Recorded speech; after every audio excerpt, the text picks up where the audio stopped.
What is a frank dividend? A frank dividend is a type of dividend imputation system that is used in Australia. Dividend imputations are systems that help share the tax burdens of a dividend between the company that issues the dividend and the shareholder. The intent of tax imputation systems is to eliminate double taxation on dividends.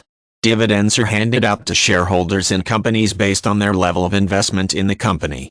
Shareholders expecting dividends from a company will need to know about the ex-date of a dividend that determines who will get the dividend, the date of record, and the payment date. Dividends are a way for investors to get more out of a stock purchase than just the accumulated value over time. One issue with dividends regards taxation. Many types of dividends can end up getting taxed twice. Stockholders, investors, and finance professionals often find this to be an unfair system. Some nations have constructed dividend imputation systems as a way to fix double taxation on dividends. Australia's franked dividend system includes a franking credit for dividend amounts. The shareholder is assessed on a tax-inclusive value for a dividend.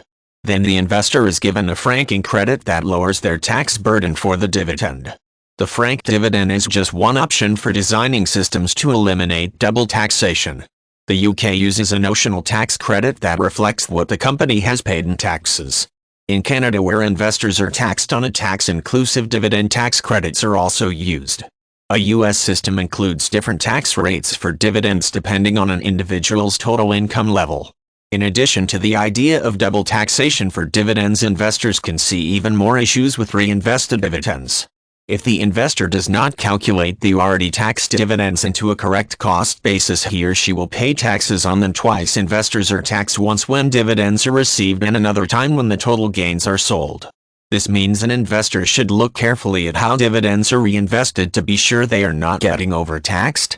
Some American finance experts have argued in favor of a type of dividend imputation similar to the franked dividend to apply to the US investor. Dividend imputations, according to these professionals, limit the liabilities of doing business in a particular country. These kinds of solutions are intended to fix problems with inconsistent or unfair tax rates on forms of income that can discourage certain types of business or investment.